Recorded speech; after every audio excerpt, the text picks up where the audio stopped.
Great seeing a lot of you again. How many of you know who each of us are? How many of you were kind of dragged here and have no idea who any of us are?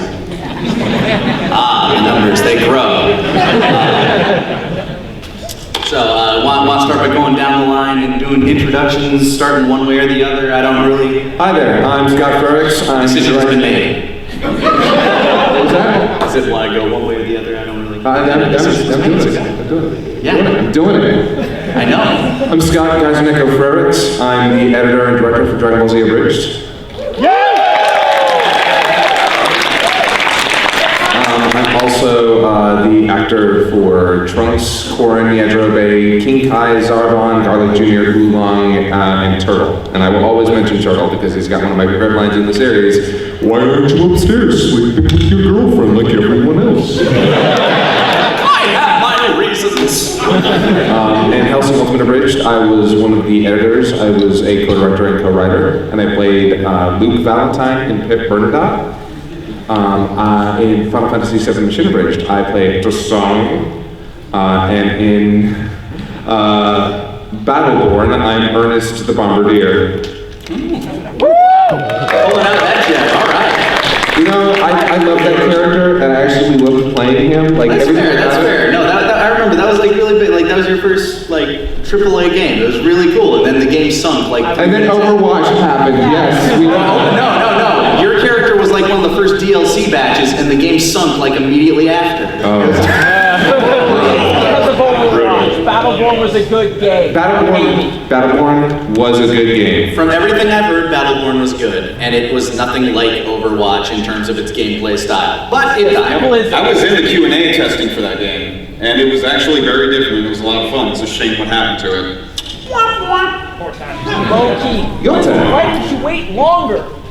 I'm Grant. I manage the gaming channel, and one time I said, "Yeah, fuck Goku," and everybody like, it does, it still works. Yeah, then I fucked the city or something. Gave me a real foul-mouthed character. Tough to do this on the not 18 plus, now that I think about it. Yeah, you've already burned through PG-13 F-bombs. Yeah, and trust me, this stuff isn't censored, so that's all right. Well, in compared for naughty language, I guess, whatever. There's no boobies in it.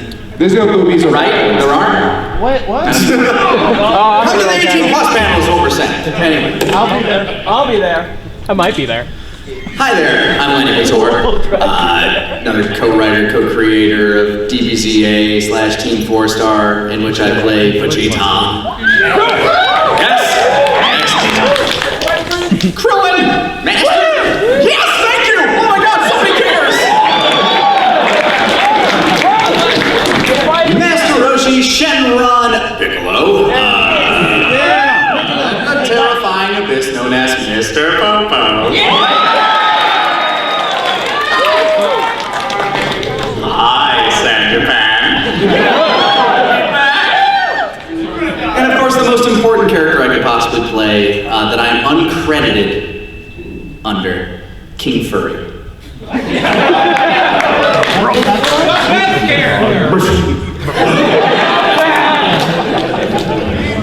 In Hellsing Ultimate Abridged, I played Sidney. No, but I appreciate it. And in Final Fantasy VII Mission Abridged, I played Kate, Sith, and Reeve. Thank you. That's about the amount of applause I expected.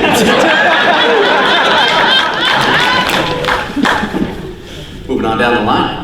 Hi, I'm Brian Olvera. I'm the production coordinator and the office manager for TFS. I play Sid for Final Fantasy Mission Abridged. Yeah!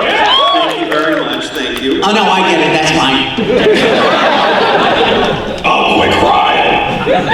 And I also play Tard from the Garlic Jr. segment, Dottie from the Broly movie. I'm also Shosa and Grill from the Dragon Ball Super dub. And I was also the rocket launcher Nazi from Hellsing Ultimate Abridged.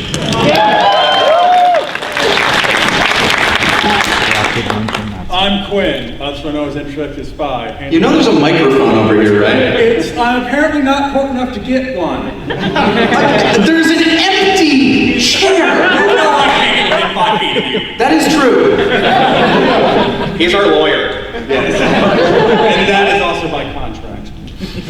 You think I'm joking? I'm not. All right, so this is primarily a Q&A panel, but we do have a lot of fun things to show that we have been working on, and you've had this queued up for a hot minute, and something I know you're excited to show off. Is this something you want to roll in with? Yeah, no, I think we can definitely start with it. So this is actually going to be a preview reel of things that we're working on right now. We'll go through each one and give you some more information on them. So to just jump into this first one, I hope you're a fan of JoJo's.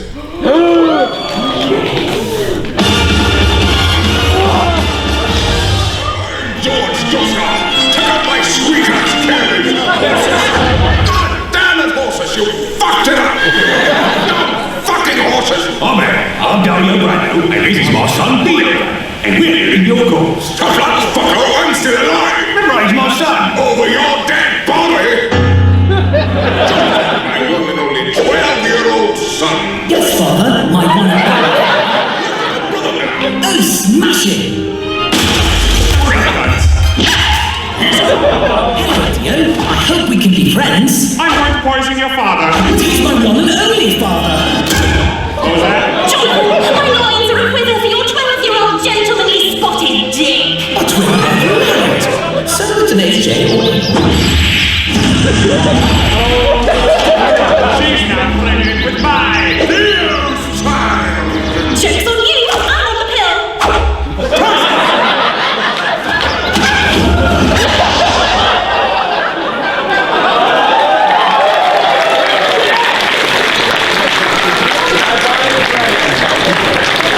So this is actually a little series that we've been cooking up for a while.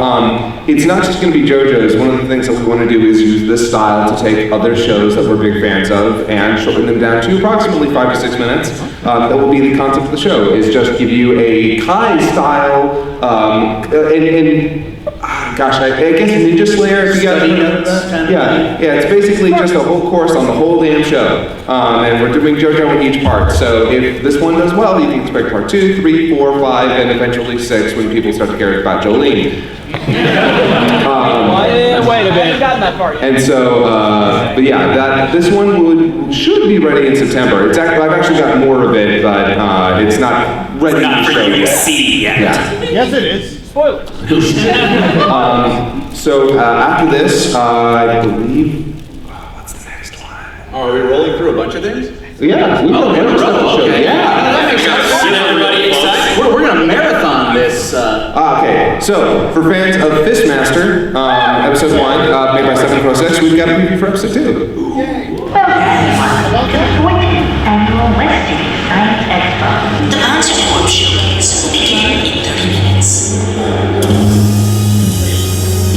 Cool. What else does it do? This, it stacks boxes. Specifically these boxes, so you can't stack other boxes. 1 second, let me see, I can maybe make it, like stack different formation.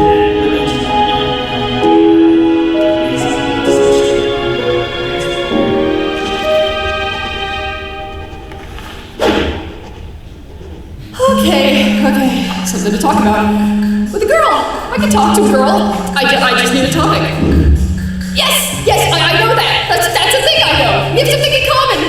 Okay, calm down. Don't act like an idiot. Hi, I was just... That's a band. Yeah? I like that band too. Tuesday. They are good at music. Mm-hmm. So, come here often? I mean, this is your first time here at the expo. No, I go every year. Because my dad... Oh yeah? Is he into this stuff too? So, what do you like about it? What? What songs do you like? Well, it's kind of old, but Runaway, that song rocks. I see you're a girl with good taste. That's my favorite. Cool, that's cool. That's cool, we like the same song. That's pretty neat. Are you always so jumpy? No, well, not everyone, some. people. Those people being me. Well, You think I'm scary? no, I just... Yes, I do. A little. Good answer. I'm Red. I'll say. Name's Carita. Call me Car. Cool. So, any exhibits you're excited to check out? I've already seen everything. You want to see something really cool? Hello. So yeah, if you haven't seen the first episode, it is available on our channel. Episode 2 is currently in production. As you can see, it is coming eventually. Stefan, who primarily works on that, is busy working on a bunch of stuff with us. Which, funny enough, is the next thing that I'd like to show you guys. So I was going to segue, but that's cool. Fine. Hey, are you the one with the laptop? No, but I knew what was coming next, so... Did you know that it was coming next? Yeah. You were sure? You were sure? I was Okay. pretty goddamn positive. Okay. So yeah, the next thing, Educated guess. so the next thing we're going to be showing is one of the things I'm most excited to show you tonight. Not the most, though. I'm saving that one for last. This is actually a live action series that we've been working on for a while. You might have heard of it by the name of Unabridged. And Hey, someone did. Thanks, Matt. so here's a small preview of that. After yeah.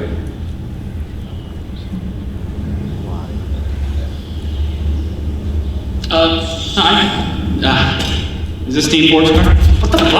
I am Team 4-Star's new employee. No one mentioned cameras or Hi there, I'm Scott. Steph, nice to meet you. Don't bother with the names. I'm not sober right now.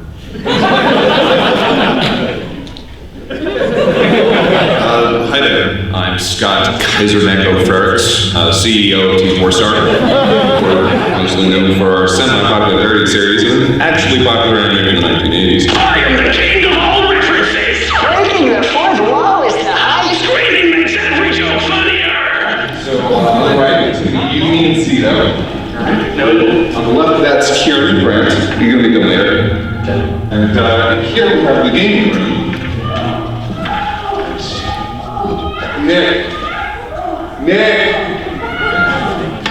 Nicholas! Hey, knock it up! New guy.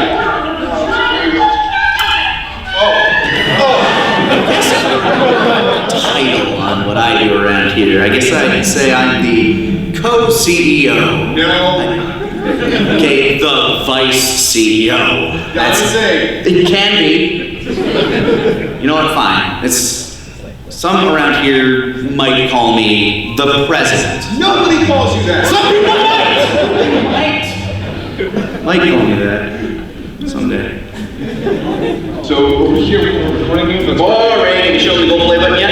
I haven't gotten around to it now. Of course you haven't. You gotta lead with the gold play button, dude. Don't worry though, because now I get to be here when he brings his jeans to this thing.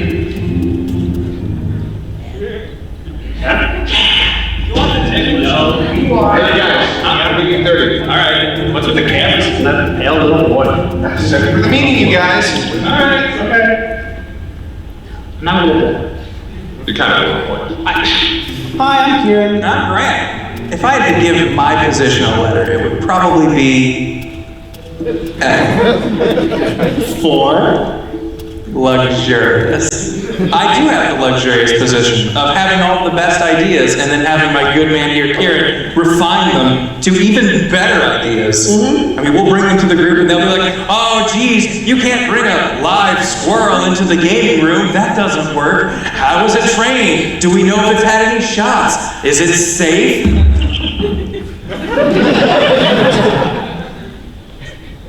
So here we have the kitchen. It has everything you need, except for a kitchen sink. But you don't need a sink, because this baby, she holds food. I gathered that, yeah. Oh, is it up?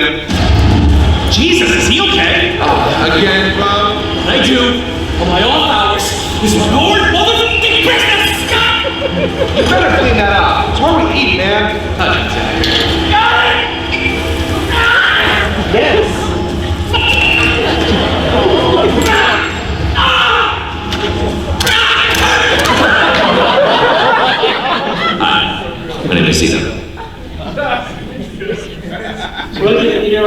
you mind your fucking business?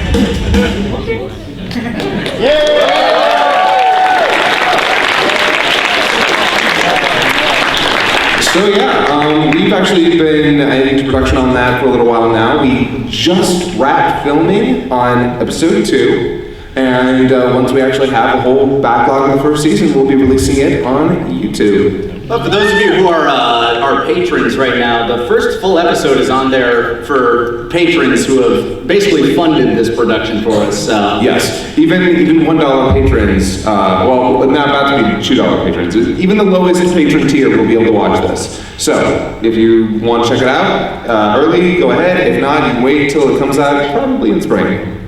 Most likely, hopefully.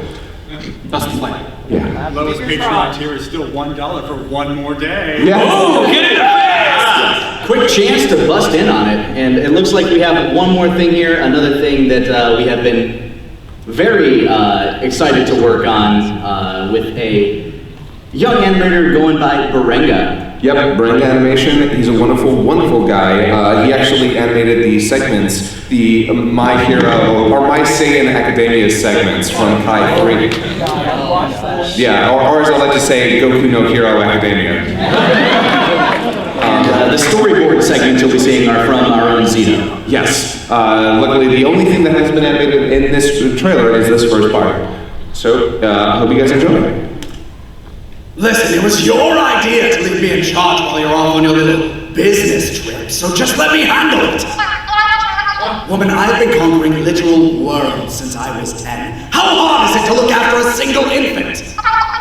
Yes, I know all the emergency numbers, but I'm pretty sure I can get him to a hospital faster than an ambulance. What do you mean you called his uncle? You don't have a brother?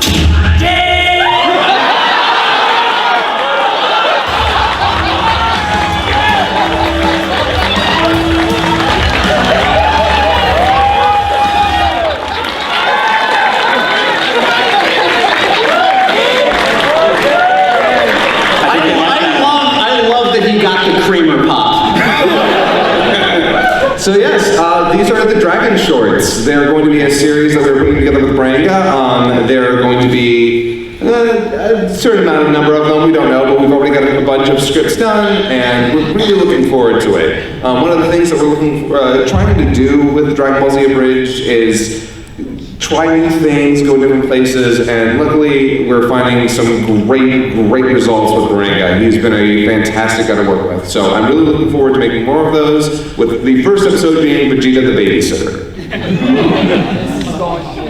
I think the episode should be called 2.5 Saiyans, sir.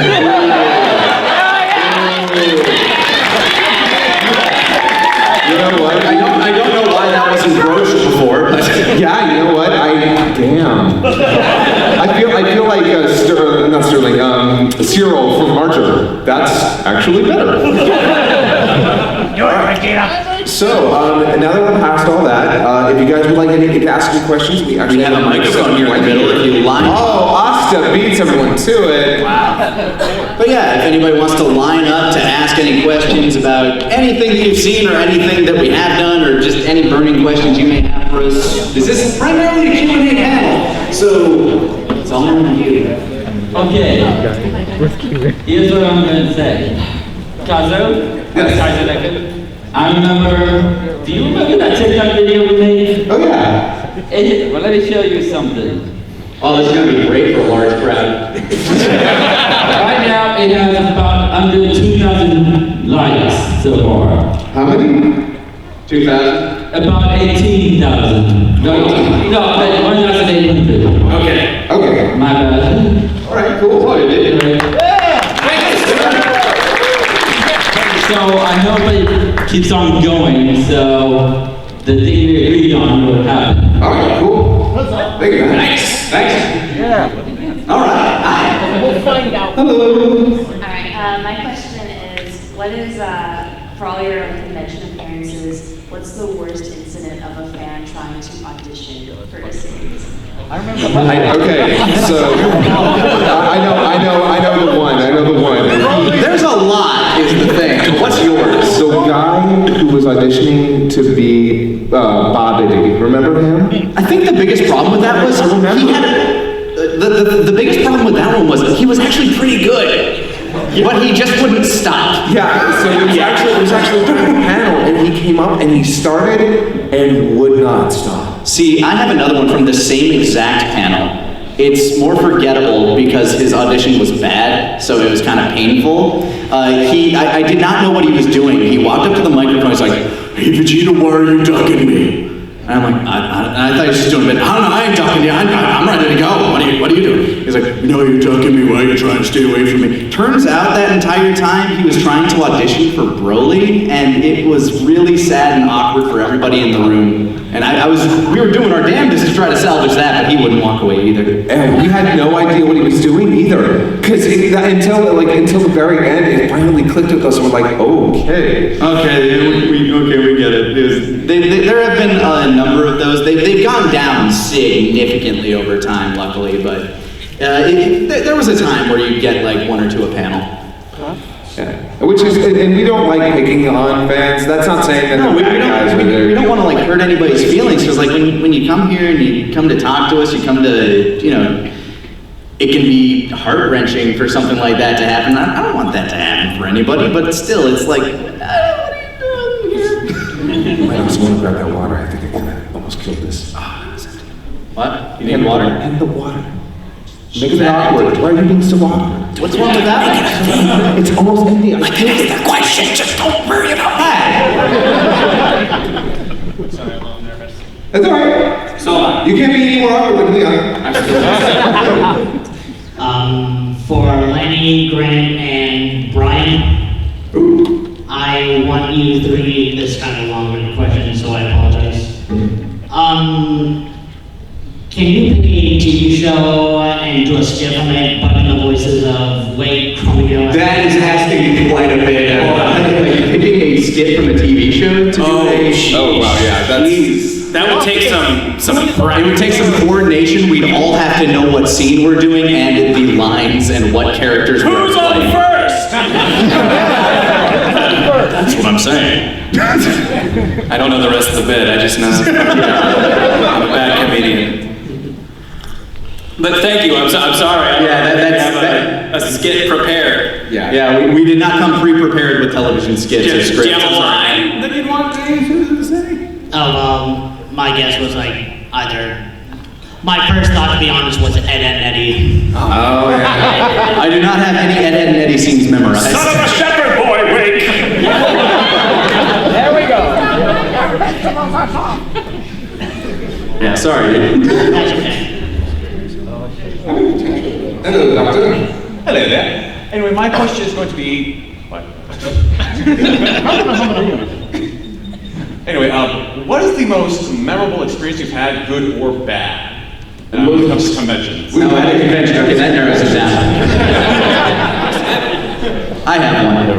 But this happened at Kineticon several years ago, and a lot of you might have heard this story before, because I have told this story before at San Japan, but Kaiser, it was you, myself, and Antfish at this convention, and we were just finishing up our autograph signing, and you went off to the restroom, and Ant and I were, cleaning up, packing our stuff up, and this one guy walked up, just kind of striding behind us, like, "Oh, are you guys still signing?" "Yeah, of course." So we're signing stuff for him. He's like, "This is going to be a weird question, but I'm like, "No, don't worry. Feel free to ask. After you're done signing, can I smell you?" And Ant and I just looked at each other like, So I looked back and I'm like, "I'm not sure we feel comfortable with that." And he cut me off saying, "No, don't worry, I already got you." I don't know what the look on my face was at the time. I'm like, okay. weird invasive feeling, I guess. It's really sad because one of my most memorable stories is literally while I was off in that same bathroom. Yeah. And I'm going to tell the most PG-13 version of that story that I can tell. Save it for tomorrow. No, I think I can answer it here. No, there are better 18 plus stories, frankly. Yeah, actually. So, when at Kineticon, in that convention center, a lot of the bathrooms have black tiles on the walls. Now, I don't know if you know this, but with black tiles, light reflects incredibly well because, well, it's a black They're basically a mirror. Yeah, it's a mirror. If there's light on that tile, it is a mirror. So what happens when you have two urinals right up next to each other, and there's a divider, but there's black tile against the wall? If you are looking where you're supposed to be looking, you're also looking at the other side. So I go out there and I noticed it, but I'm like, I don't care. I'm first of all, I'm gay. I don't care. Second, it's something that I grew out of. I don't care if people see my junk. A guy strolls up next to me. He's wearing this orange shirt with a little teddy bear on. Good sign. I'm peeing. And then I see motion on the other side. And not your usual adjust. Girls in the room, when guys go up there, they adjust themselves. And before they're done, you need to get it going. They shake. They shake it out because they have to. You have to unkink the line. But you know what they say? More than 3 shakes and you're playing with yourself. So there was like abject lateral motion going on. Yeah. Okay. But this story doesn't end here. Oh no. Because about 2 hours later, I've had a bunch of water, I go back to that bathroom. And he's at the urinal. He's there. The stamina on this man. I need to pee though. So I do my thing and I leave. But the story is still not over.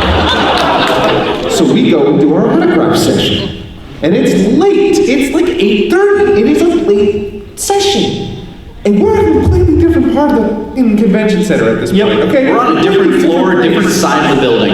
And I go to the bathroom. And I straddle up. And I start doing my thing.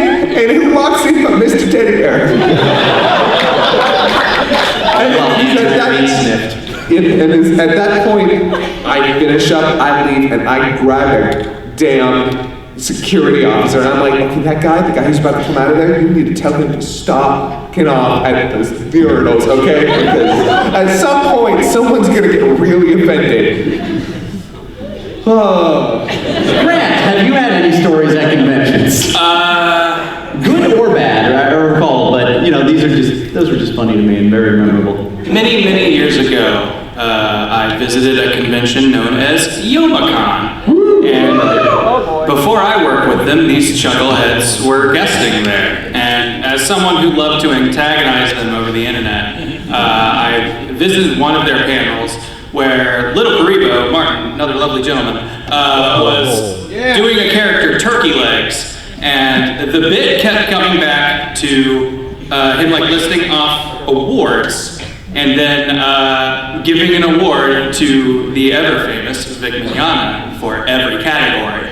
And I and my friends clapped as loud as we could every time his name came up, back in 2008, years ago. And I just remember making a ruckus every time he told a joke that didn't quite land, and seeing these guys' eyes turn back to us every time. To be fair, I remember that panel. I was sleeping. You're thinking of Taka. Okay, maybe it was Taka, but I do know, at least I saw like a fair group of you just every time they're like, woo! Like when a joke just went nowhere, you guys just... if I ever did that, it's because you woke me. Well, you're welcome. It was a great panel. Brian, do you have any convention memories? Oh boy.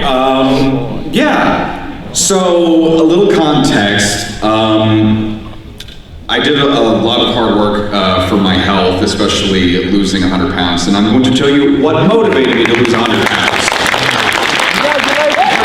So, thank you. So this was back, I believe, at either A-Con or Anime Fest. It was in the Sheraton about 5 years ago. And we were on, I believe, the 16th floor. Our room was up there. I used to work the press circuit there, and it was me, a few of my friends, and I was in my 20s, we were drinking, we were crazy. And it was late, it was about 3 a.m., and all of a sudden, the fire alarms went off.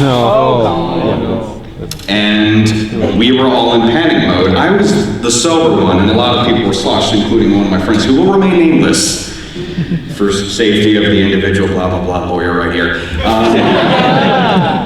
And because it was a fire, we couldn't take the elevator. I had to carry her down 16 flights of stairs on my back, and she was thrashed.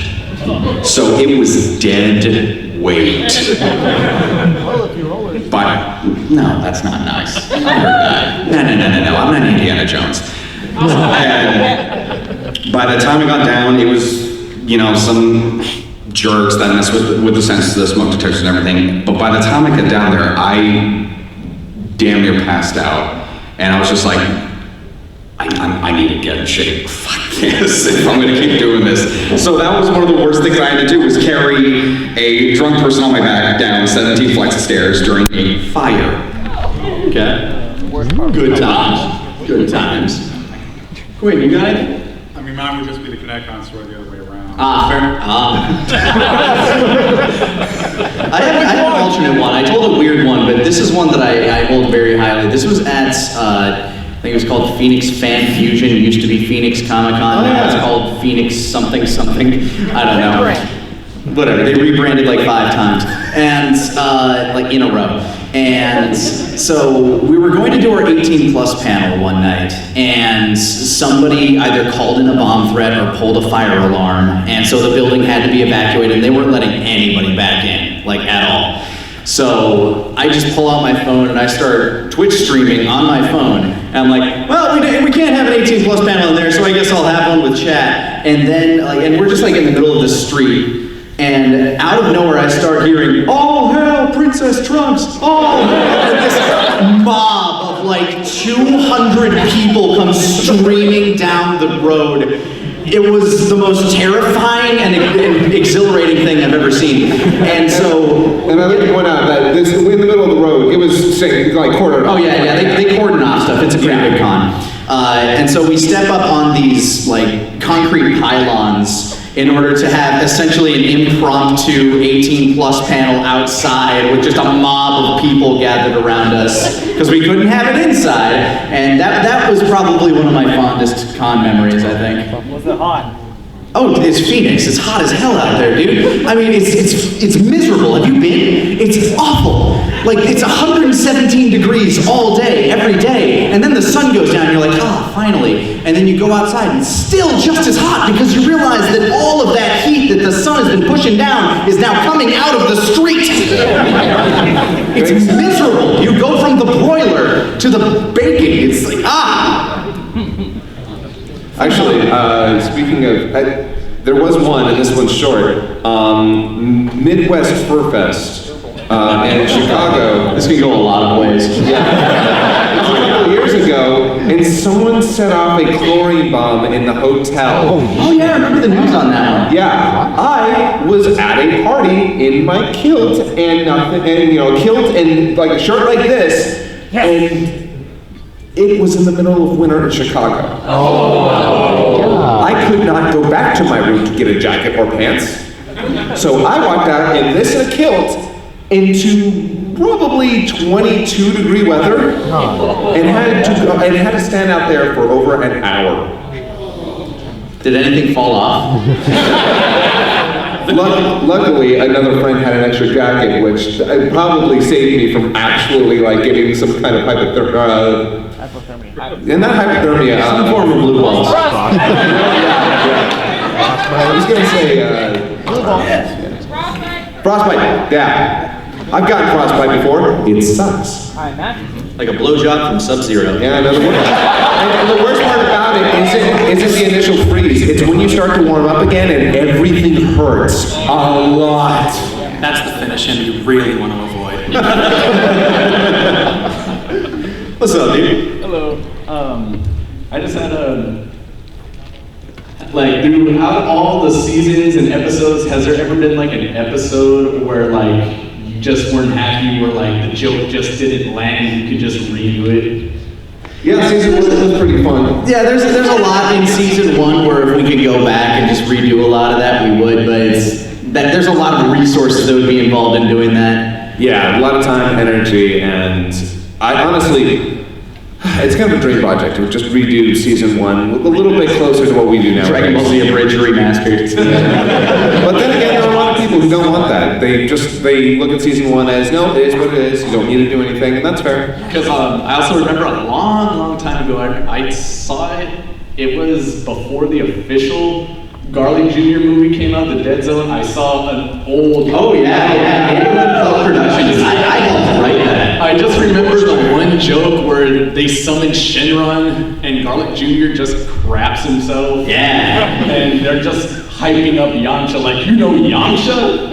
That is my friend Vegeta3986. He has a man crush on Yamcha because his one of the things he does is he absolutely loves underutilized characters, and he will hype them up. If anybody's familiar with Masako and his original Naruto abridged, he does that a lot with small characters like Iruka and stuff. The rower, exactly. So that's kind of his calling card, I feel like, in writing that thing. And he's a good friend of mine, and I wasn't going to stop him from writing that stuff. And I also really, I dug what we were coming up with at the time. I was 18 years old or some shit. Still, that's one of my favorite jokes in there. Really? Which was, I can't remember who says it. I want to say it's Garlic, but they're talking about the Dragon Ball on Gohan's hat. And they're like, we've discovered the Dragon Ball in his hat. As far as we know, hats do not come off heads, so we have to kill it. We need the whole kid. It's pretty good. Thank you. Thank you. Hey. First of all, as a Chicagoan, 22 degrees is nothing. As a former Minnesotan, I agree. I was out on the Cooler Burger in 14-degree weather once, and that gave me frostbite on the ears. In Chicago, so yeah. Your skin is frail, Californian. I know. And second of all, what writing process do you use when writing for a bridge? Just how do you think of what to say when? Usually the first thing we do is we sit down and we watch through all the footage. We'll riff on it, see hey, what sticks here, what sticks there, write down the small ideas that come from that. Yeah, a lot of it is just kind of studying. And then after we've watched those episodes, we sit down and we start to go scene by scene. If any of us come up with something during that first watch, we'll start to bring it up and start pitching ideas of what we can do because sometimes it's, specific jokes for certain parts, but then sometimes you get it in your head wait, what if we set up for this later? What about this? And wait, this doesn't work here, but what if? Yeah. And a good chunk of the process is Taka and I falling absolutely madly in love with a joke, and then Kaiser being we can't do that, or that doesn't work. Yeah, there were way too many times where I'm guys, footage does not work. No. And we love that that's become less and less of an excuse. Yeah, no, because we started getting actual artists and animators in to just do it for us. What do you mean it's not enough footage? I don't care, get somebody to draw Goku. Thank you. Oh, thank you so much. Yeah, that whole Android 16 scene, but that was his baby right there, the Android 16 old data. Yeah, I fell in love with the idea of expanding on the fact that he's Jiro's son. Yeah, because it was such a cool idea, and in the expanded stuff that came out after, I'm oh, cool. That gives 16 way more character, and that was one thing that I kind of did feel 16 sort of lacked. So I decided, hey, or I didn't decide, but I pitched it, and they liked it, so. No, yeah. we love and we get a lot of unfair credit for doing some things quote unquote better. I disagree because we have the, first of all, we have the ability to edit around the footage that the dubs never have that ability. And second, we have 20 years of hindsight. Yes. Yeah, that is the one thing to keep in mind is that if anybody ever says, wow, that scene was so cool, it might have been better than the original, it couldn't have existed without Like, it. I remember when we were making the joke about Android 17 wanting to be a park ranger, and then in Super, later that year, he was a park ranger, and people were like, oh, Team 4-star called it! Like, no, you don't understand, this was in an interview with Toriyama, he said this was happening. Yeah, in fact, Toriyama gave us a lot of ideas that we ended up shoving into the actual show. Like Little things that he added after the fact to be like, give these characters a little bit more depth. We decided, why not work that in? This is essentially a fan project, and we want to, feed give the fans service, I guess. Yeah.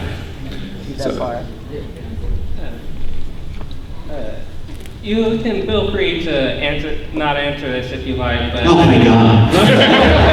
Battle's over. Okay, I'll just go now. No, you're good. But I just wanted to know if we could get a small hint on what the topic for this December's topic will be. That's a good question. Yep. Before you go, what do you think it should be? I'm curious. Let's open up the laptop. To be honest, DBcembers, sometimes we'll have an idea of what we're going with for them, months ahead of time, but we don't usually get cracking on them until, November. Yeah, gosh, we really should come up with something for that soon. Probably. I throw out the idea of, our favorite techniques, our favorite moves and stuff, which I think is a fun one. Because there's a lot of moves that everybody loves. Yeah, talk the para dance in there. Absolutely. At the very least, a notable mention. We should hard mode that shit and say the Kamehameha's not on there. No. Yeah, the Kamehameha isn't allowed to be on there, or it's automatically #1, because that's not fair. It's a battle for the second. It's a battle for second place. That's what it would be. It would be a battle for second. We could, but hold on. Is foot Kamehameha its own thing? Because I would fight It's for still that. technically a Kamehameha, because then you could argue it's the one-armed Kamehameha. Yeah, exactly. Are we going to go with Kamehameha has to be #1 because it's so versatile, or it's on this list 4 times? That's what I've been kicking around, but to give you a look behind the veil as to how DBcember works, it is always a crapshoot. That is how BoJack ended up rating so high. He's still mad about that. Leave it alone. To be fair, I don't think it's that bad of a movie compared to some of the others, but it just does not give us a lot to work with. No. More on that later, maybe. Sorry.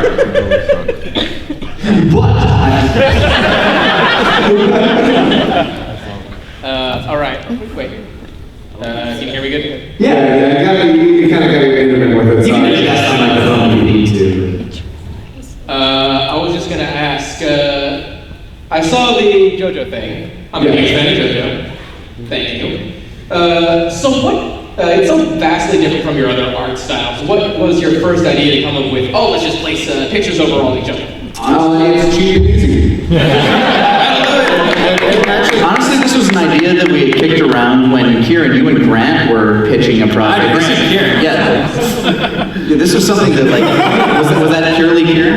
No, it was me and Kieran. It's just, we had talked about doing different series and kind of breaking them down and doing a more goofy but educational, hey, you're going to an anime convention and you don't know jack about Full Metal Alchemist and everybody's going to be talking about it. You better learn everything. And so we were going to have a goofy, just study guide basically for the anime and just do it in a very, in that style of animation is how I think it was being pitched. Yeah, and then just kind of a bunch of different projects came our way, different things distracted us and pulled us away from it, and it was I still like that idea, but whatever, and then these guys kind of took it and went in a different direction with it, but I still think it's really cool, and I'm looking forward to it. It was going in 2 different directions originally. This is the direction that he took. The direction that I was taking was more on the line of drunk history where, and we shot pilot footage of this that's still out there of me being really drunk and explaining Naruto. Probably very incoherently because we had to shoot it twice. It was so good because in my mind I was like, oh man, we'll do trying to do a drunk anime thing with Naruto, the whole not Naruto and Shippuden, just OG Naruto, 4 times skill. I was still That's way too much to cover. That's gonna be insane for a drunken man to try and talk his way through. It was, wasn't it? And then we got through like the shooting exams, And we were like an hour and a part half one in. essentially of Naruto, and you look over and you're like, how long has this been? I'm like, an hour and a half. We have to stop. Put it on YouTube. We made it through though. we booked it, but The second recording was much shorter, but still not quite what we were looking for. And then Kaiser made the basically the idea for this, and he just started working on it. And I was like, you know what? This is exactly what I was looking for with that. Just something short, sweet, to the point, and now I don't have to destroy my liver. hey, And the style was actually somewhat inspired, as I said earlier, Ninja Slayer. We liked its cheap animation style, and there was something, I feel like there's something very charming about something so low budget like this. It's like I love Inferno Cop. Yeah, Inferno Cop is the thing I was thinking of, with like just the stills rolling in and moving about. Yeah, I like sometimes letting your imagination fill certain things in does wonders, and that's what I feel like. That's why I feel like people dig that kind of sort of thing. So hopefully, we're working on one for Anime Week in Atlanta that we'll be putting up on the channel afterwards. So I hope that one works out. Yeah. Also, will there be a squirrel? What was that? Oh. Will there be a squirrel? There is a. You know what? I'm not gonna spoil that. Actually, You'll have to watch the whole episode available now on Patreon. It's still $1 today. It's $2 tomorrow. Happily pay you $1 today for another bridge tomorrow. What up? How much do you pay us? Chilling. First of all you guys are amazing. Oh, thank you. And I was wondering if I could get the Piccolo voice actor to say on video, the balls are inert. Sure, let me know when you're recording. Alright, go. But it doesn't make a bit of difference, guys. The balls are inert. Me, circa 2007! That's when I graduated high school. Today somebody came up to the booth and said, "I've been watching you guys since middle school." Oh no! No. He had a big beard. He was like, I've been watching you since middle school. and yet another white hair grew on my beard. And another grain of sand fell through the glass. The hourglass, it fills more slowly but surely. More salt than this pepper every day, baby. I know the feeling.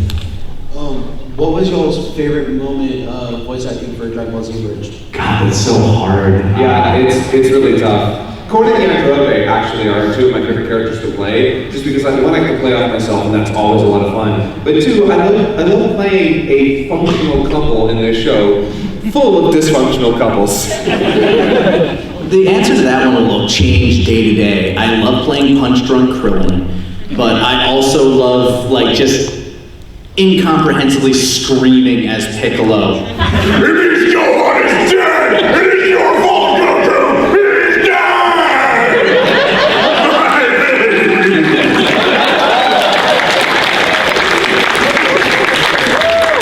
I have too much fun destroying my voice doing that, probably. Can we get Dodge?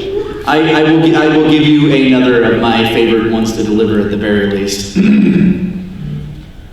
He keeps kicking me in the dick. Why? Why does he keep kicking me in the dick? I can't believe every single one of them kicked you in the dick, Dad!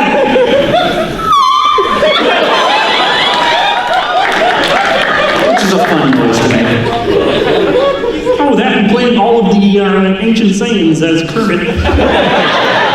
That Tupac? You made a friend. I forget, who was Tupac's dad? It was Dre, because he was a doctor. Dr. Dre.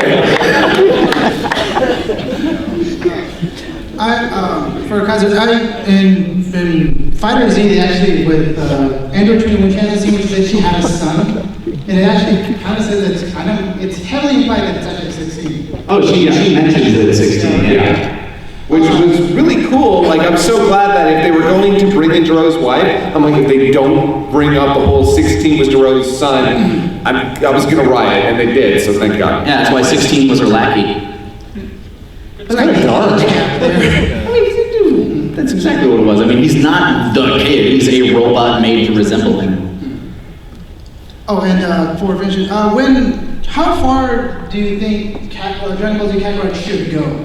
It sounds like it's going through Cell. It's going through Boo. Is it going They've through already confirmed it's going through Boo. Yeah. That's crazy. How are they going to pace that? I don't know, but I do know that you have an episode where you can drive cars. Yeah. I'm pretty sure it looks like it's just a mini game. Like, it's just a way that you can traverse the world. Yeah, but it's so cool. Yeah. Also, we get to meet Jason's sister. Look, if I can just dress as Post Boy Piccolo, I'm fine. I have yet to get that costume in an actual game, and it upsets me. Yeah, no, honestly, if you get to change your outfits in this game, I will buy a day one. You will anyway. Maybe. I don't know. It has Xenoverse's fighting system in it, so I'm not like, eh. I'd like to point out the only reason I bought Xenoverse 2 is because I'm in it. Oh. We got it because of Puddin'. Wait, didn't that? Look, I can't front. I don't think it's a great game, but I platinumed it twice. I clearly, some level of my lizard brain was into the dopamine trip of, oh boy, I can give Gallic gun to my character now. And that's fair. You know, when you're playing it like a toy box, like you're building your Dragon Ball OC, that's exactly what that game is, and it does the job. Yeah. It is a Dragon Ball toy box where you can play with all the characters and you can make them do funny things. That's why Jump Force is fun. I disagree. I mean, did you ask your question? Oh, no, the final thing is, because the only time I heard of him acknowledge himself as Kakarot was at the end of Broly. Do you think it's going that far? Like, do you think it'd be crazy enough? I doubt it, because they'd have to go into Super. Maybe, like, I don't know. You know what they might do? They might have one of those things where they have a secret boss in there, and it might be Broly, or it might be Beerus, who knows? Yeah, I can see that. I mean, I would be shocked if they Broly was a secret in Attack Percentage. Yeah, so...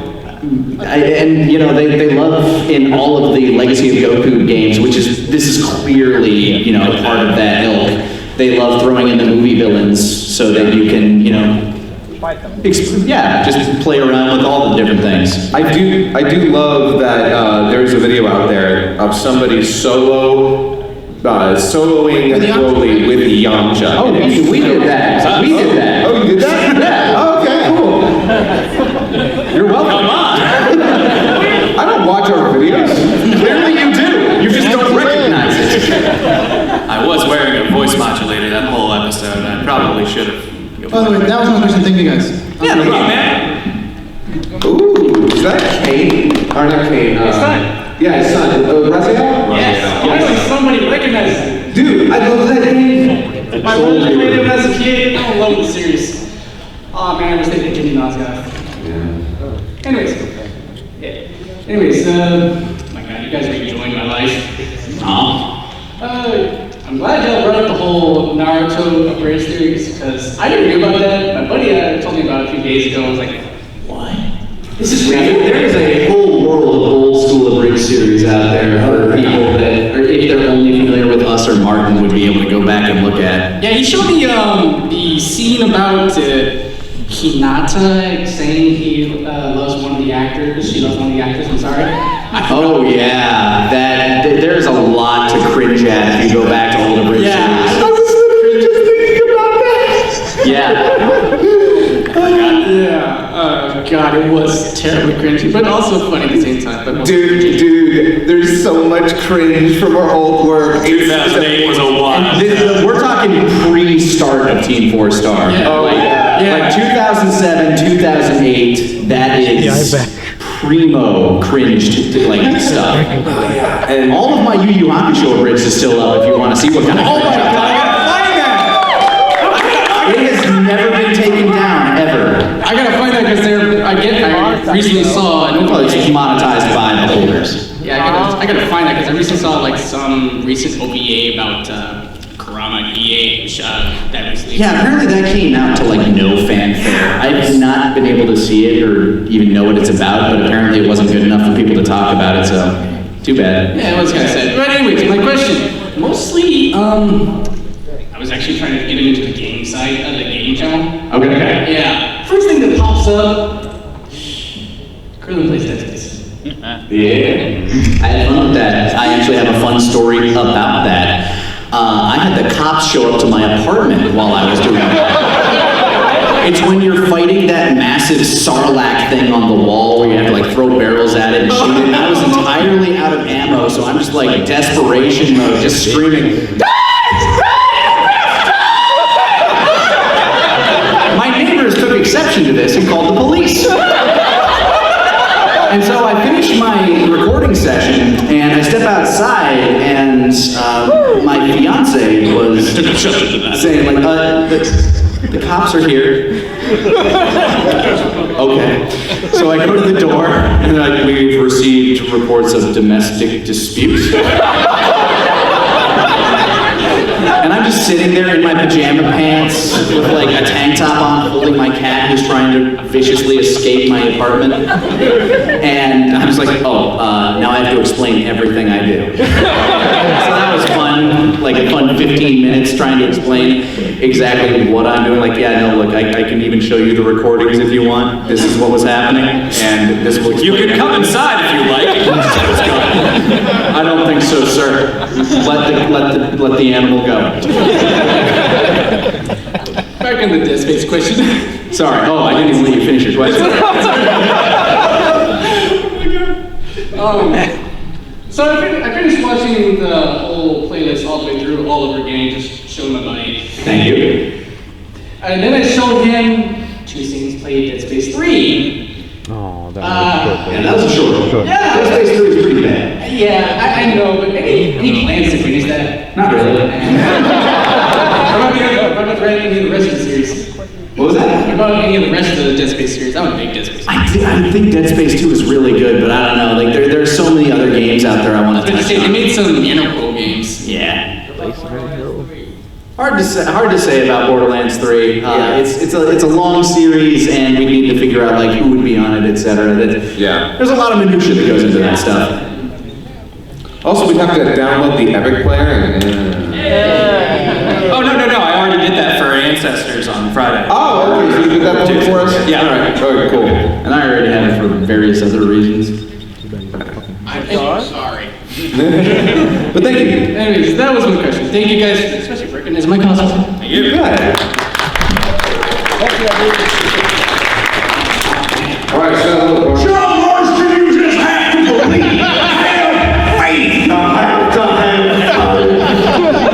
If you don't have faith, John, I don't know what you're going to do.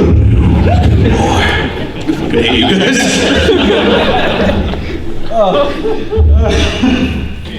Are there any plans to bring Matthew back? I mean, yeah, that's the plan. Yeah. I mean, he's been back. We brought him back with the Dragon Balls at the end of season 2. Honestly, you want an honest opinion? I would love to have a Napa produces series. A series that is literally all about Napa producing movies that are never actually happening. Napa's fantastic.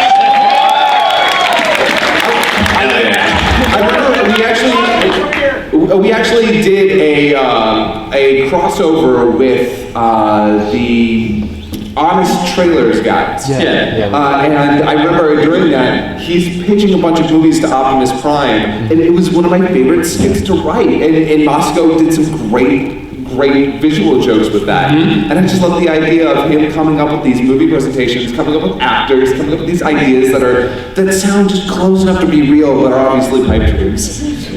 But yeah, the next thing that we're going to be doing with Napa is the Dragon shorts, and hopefully we'll figure something out with him, because while he didn't work so well as Ghost Napa, he's worked incredibly well as movie producer Napa. He's great showing up and just messing with things every now and again. Yeah. Being Hercule's agent. Yes. Yeah, being Hercule's agent is probably is a great fit for him. Chaos incarnate, that's what he is. So I have a question that hopefully with any luck should prevent any future Broly auditions. As voice actors, what would you guys say would be the best way to get involved as voice actors?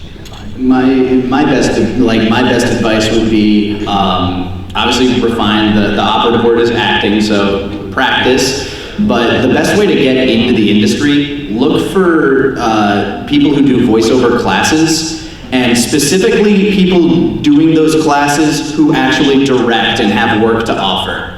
It's a little shitty because it's kind of pay to play, but that's your best way to get in front of somebody that's actually offering work and showing them what you can do. Yeah. That's my best advice. So it involves a little bit of research, going into the credits of things that you enjoy and things that you might want to work with, and seeing whose name pops up under, like, you know, ADR direction and stuff like that, and then looking out there to see if they do any voiceover classes. So if you're really looking to get rid of your gag reflex, now they sell this spray. No, he's actually giving you a pretty solid answer. So the other thing that you also have to think about is if you live in not Dallas, New York, or LA, or Vancouver, then your opportunities are going to lay solely with online work, and that can be really tough. But there are websites out there that will provide you that work if you have the proper recording equipment, if you have the proper recording space. But it is an investment. So before you do anything, before you even decide, before you even think, do I want to be a voice actor? You've got to before you make that decision, you need to ruminate, because being a voice actor is really tough. Especially if you want it to be the thing. Yeah. And heck, even if you don't want it to be the thing, even if you want it to be a side thing, it can be like you have to commit a certain amount of your time and your energy, and you need your money. Yeah, even once you start getting the auditions, like, you gotta sit down, you gotta do them, you gotta make sure that you know how many of them you're allowed to do per audition that you receive, and then you send them in, and for every, like, maybe dozen or so auditions, this is my record, but every, like, 12 or so, maybe you'll get one.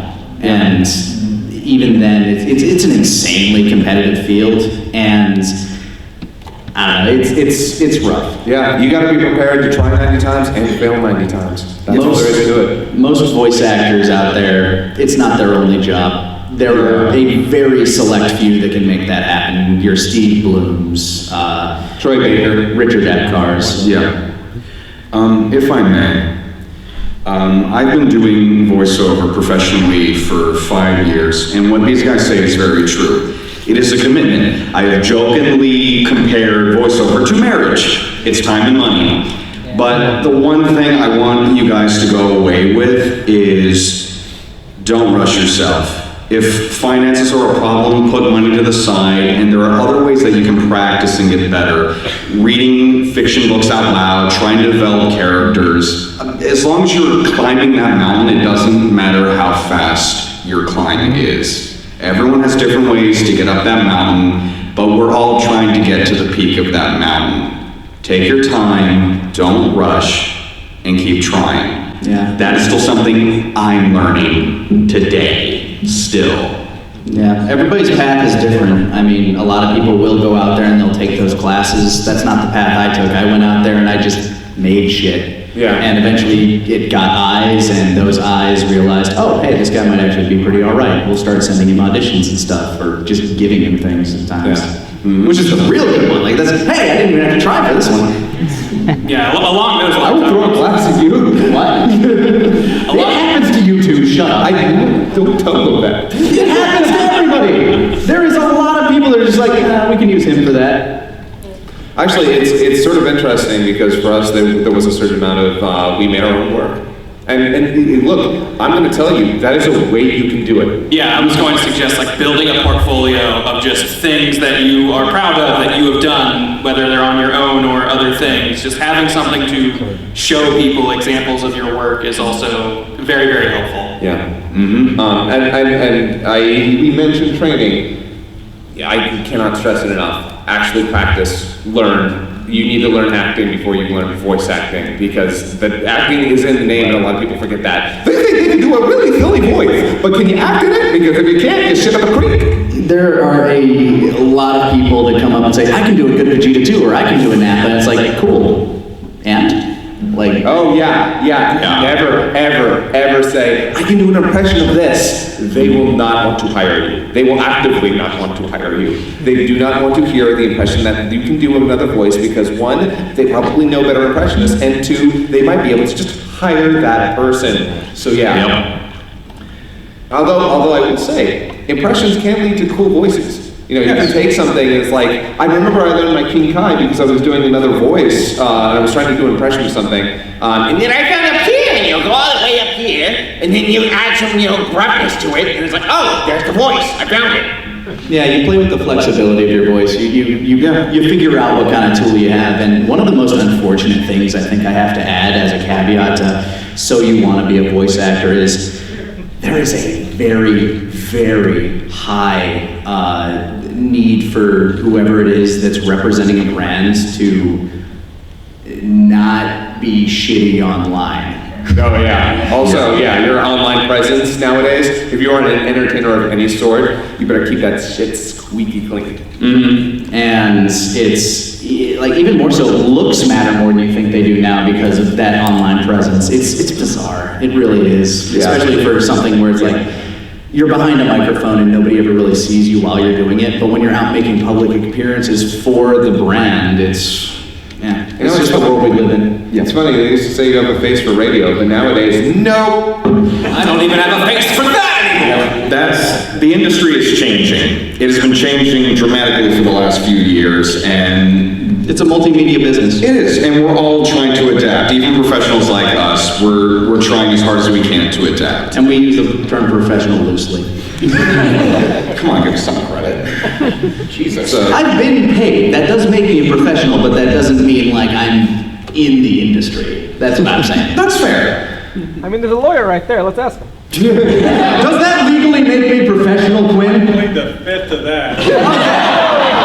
That means both yes and no. Sorry to spend so much time on that one answer, but that's something that we really care about, so. Yes. And have experience on. Mm-hmm. Yes. Good question. Thank you so much. Yeah, good question. Yeah, absolutely. Yes, you can actually say that's a good question. Thank you. I also wanted to say, in light of the Dragon Ball shorts, considering Napa's degree in child psychology, I think he'll be a great assistant. Oh, I'm actually super happy with the script, and I can't wait for you guys to see more. When's the minor pain coming in? Just wait. Hey guys, nice to see y'all again. Dang, pretty much the third year I got to see y'all in a row. Woo, thanks, man. I'm doing something right on my money. But I have a question. See, I was going to ask this last year, but I didn't get enough time to. But the question is well, I have free time, play on the internet, like one does. Found some adult stuff. Of course. Pudding happened to be found on Rule 34. Yes, she was. How do y'all feel about that? Is that like your daughter becoming a? I am 1,000% behind that. When you make a character, like I feel like that's a level of success for some creators, where it's like if you make a character and enough people want to bang that character, then they will make art to do something with that. It's like, okay, you did something right. My art teacher kicked me out of the class when I tried to explain it. I was like, no one wants to bang that drawing, so no. Yeah, so that's sort of interesting because I know a lot of creators out there who have actually said, do not make porn of my character. Which that is totally their right, 100%. If somebody says, please don't lewd my character, that's fair. But once the character's out there, it's out of their hands. It is, and that is something that ultimately they do have to accept. Fan art's going to happen, and sometimes the boobs are going to be a little bit bigger than they are in your drawings. Yeah, it's why Blizzard, as much as they don't support Overwatch porn, hasn't exactly pulled down any of those SFM blogs. Yeah. I'm not friends before I even knew it was a game. Yeah, exactly. And yeah, ultimately, when it comes down to it, everyone has a different perspective on their art, their characters, and how they feel about it. For us, we think it's fun. I'm a very sex-forward person. I think art is an expression of oneself, and I think sexuality is another expression. And if people want to enjoy it, make art of that or enjoy art of that, that's good. That's fine. And I wear a Brazzers shirt casually, so. That's only because they sent it to us. They did. They gave me a free account. But yeah, so like, long and short of it is, we're cool with it, and we think it's, you know, as long as the creators are cool with their arts, you know, their art characters, good for them. Yeah. Awesome. Oh, we gave him ideas. Interesting you say that. Back to the Fab Lab.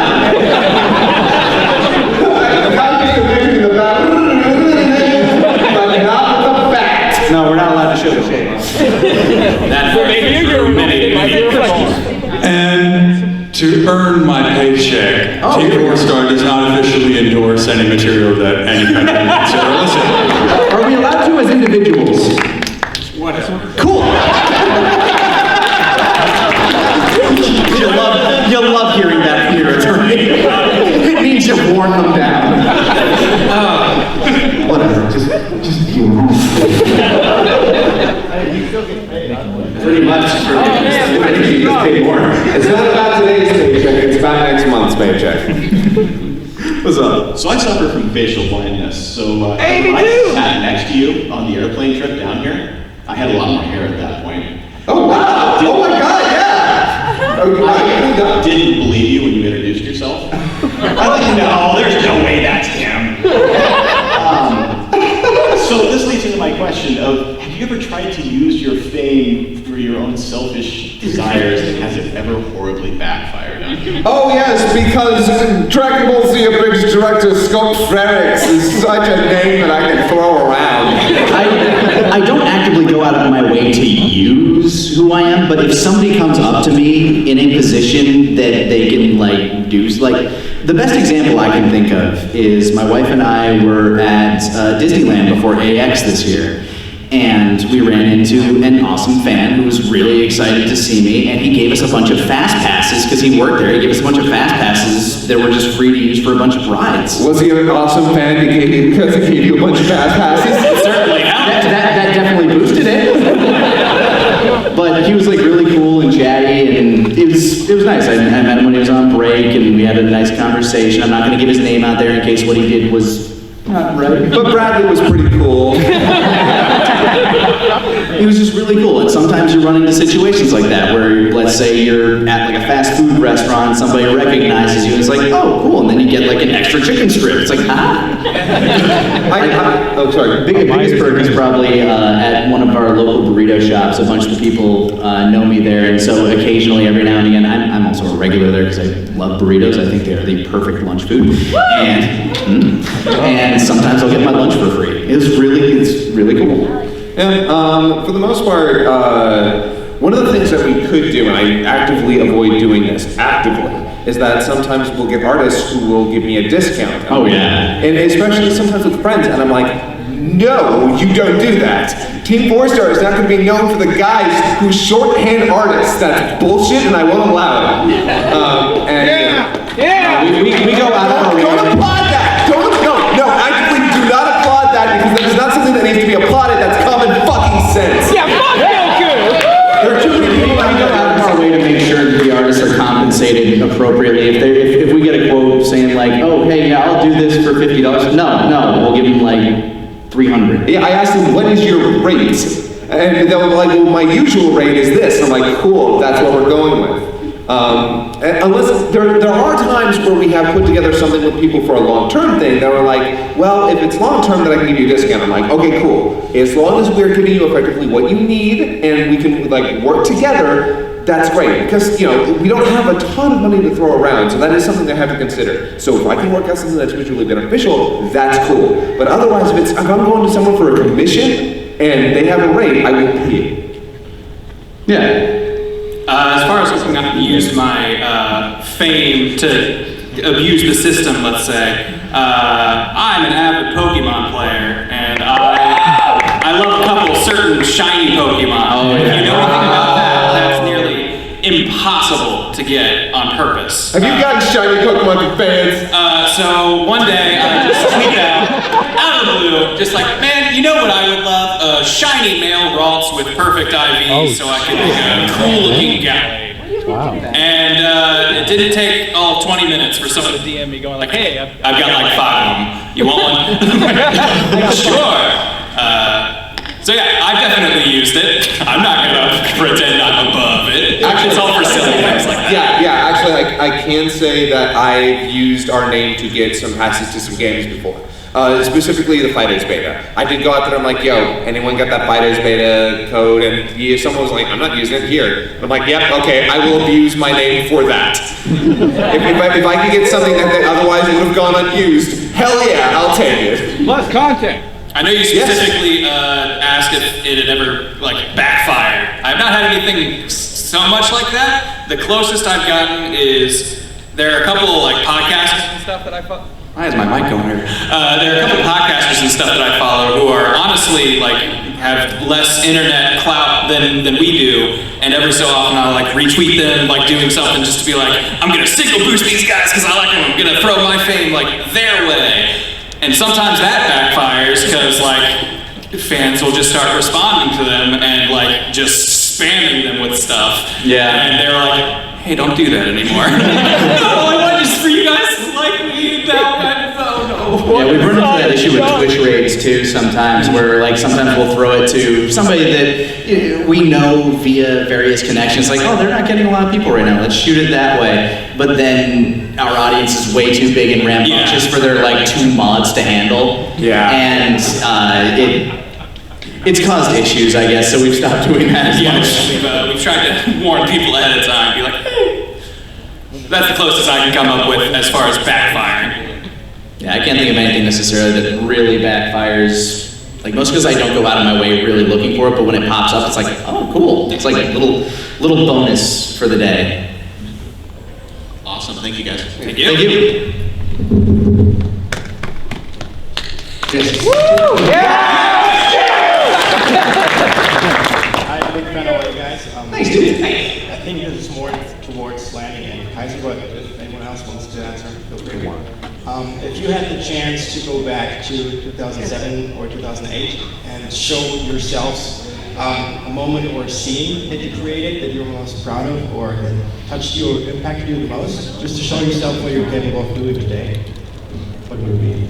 If I had to show them one scene, If you would have the chance to explain your 2007, 2008 selves, what you're doing in the next 11 years. If we had to show our past selves one scene just to show where we were going, that's a tough one. I would probably want, like, because I had very little to do with the creation of it, so I couldn't really screw it up. I would want to show myself the scene from Lord Slug with Piccolo and the big orange dude, because that is, like, to this day, I think that is one of our funniest scenes. Yeah. Oh, I'm gonna go for the left. Oh, he's not coming. All right, I'm gonna stay down here and catch him off guard. Hey, how's it going? Oh no, I'm just gonna ambush that green dude. Neat. Yeah, he'll never see. Oh. actually, if I had to show my old self a scene to kind of give them an idea where it was going, it would be the scene of Trunks versus Perfect Cell. Trunks versus Perfect Cell is a combination of, really an encapsulation of a lot of what we try to do with Dragon Ball Z Abridged. It's got jokes, it's got not brand new, but brand new scored music. Like we made a huge orchestral remix of a famous Trunks song from the games. There's tons of action. There's just so much in that one scene that has all of our DNA in it. And it's kind of, as I said, it is an encapsulation of what Dragon Ball Z Abridged ultimately became. Trunks, you couldn't fathom the amount of dead men behind me.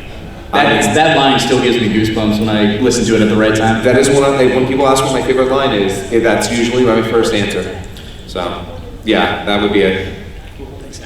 Thank you. So we've got 8 minutes left. All right, so we'll cap the line where it's at. If you don't make it to, we're very sorry. Yeah. I'm drawing a blank. Sorry, we put the pressure on now. It's okay.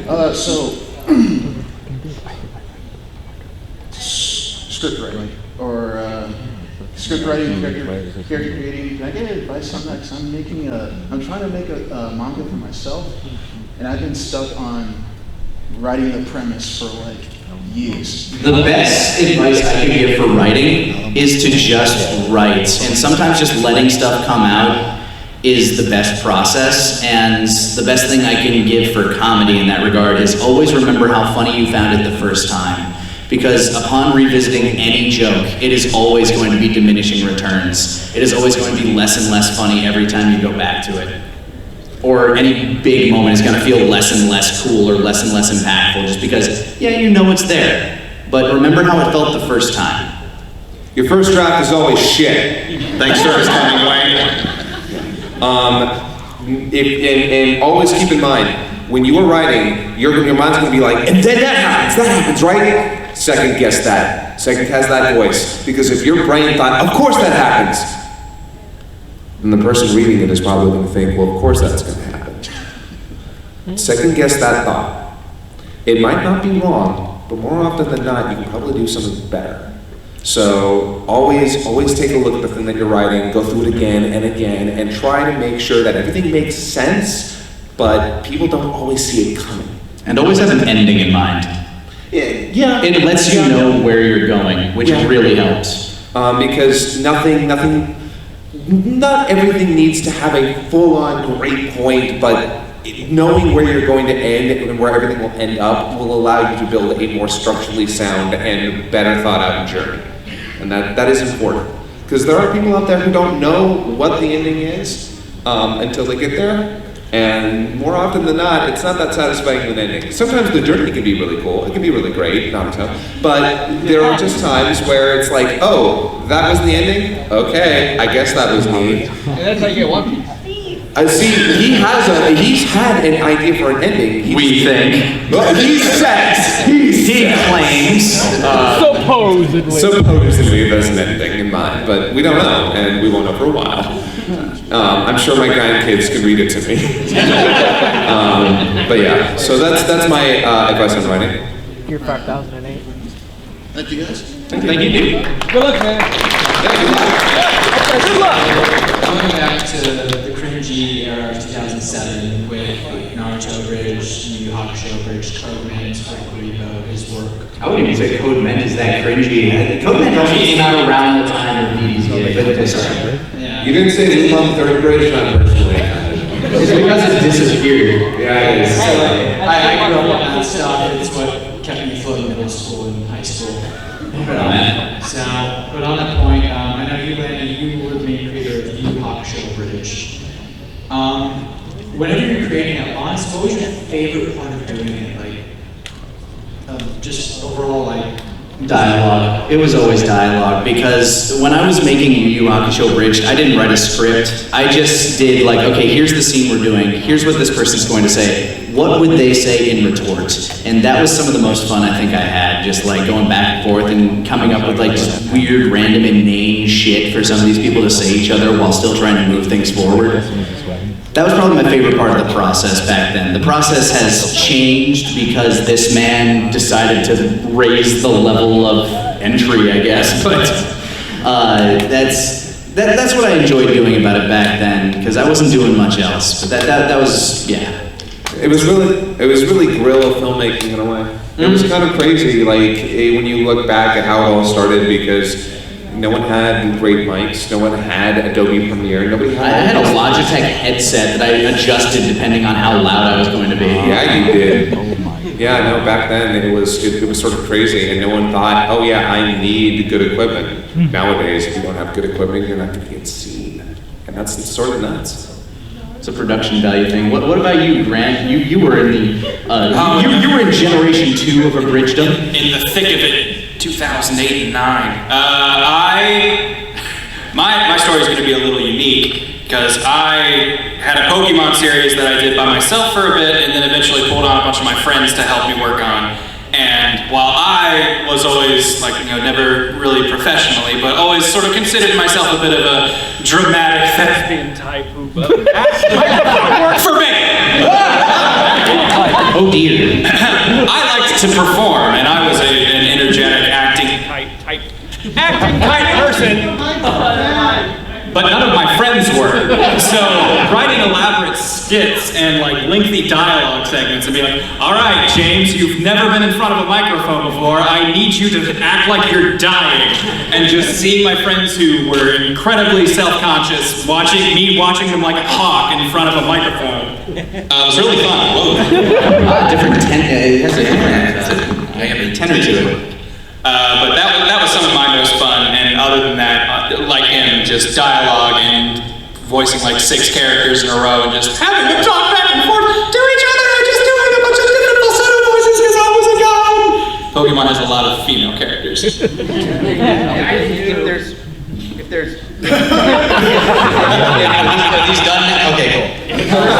Nope, it's gone again. One. That's how it feels. One, two. Okay, there we go. If there was anything else that I don't think I can ever recapture the magic of, it's way back when I was first starting out and uploading it and just waiting for those first few comments and views to roll in. Because that was like, this was back when YouTube wasn't even owned by Google, and it wasn't even like that big of a site yet. Like, it was big, but it was the biggest video platform. I remember being really excited when that guy playing Canon in D on guitar got like 1 million views. Yeah. Everyone was like, YouTube is taking off. And you start seeing like a couple, like I remember like going to the bathroom and coming back and seeing that I had 30 views on my first episode. I'm like, oh my God, people watched it. And it was sitting at a 5-star rating, because that was when YouTube had stars. And I was like, oh my God, people liked it. And people were like, this guy really sounds like Yusuke. This guy really sounds like Kuwabara. I'm like, and I was always priding myself on my Kuwabara. But I did not think that I had a Yusuke voice. I was like, I'm just gonna do my voice. And people thought it sounded exactly like the dub. And I'm like, oh, okay. Oh, you just... Yeah, I was handing it back. But yeah, there's no way you can recapture that magic again with how YouTube is now, I don't think. Or at least where I'm at with everything. Platform shows up. Yeah. Unfortunately, that will have been the last question. I apologize. Well, be sure to stop by tomorrow at 8 o'clock. Yep, same exact room, 8 o'clock right here for the 18 plus panel. Where we'll use even more expletives. Oh, hey, Princess Crown! Yes. Thank you all so much, San Antonio, San Japan. You all have a wonderful weekend, and we will see you guys around the con. We have a booth downstairs. Be sure to come by and say hi tomorrow. And just a quick round of applause. Thank you to the AV people. They're fantastic.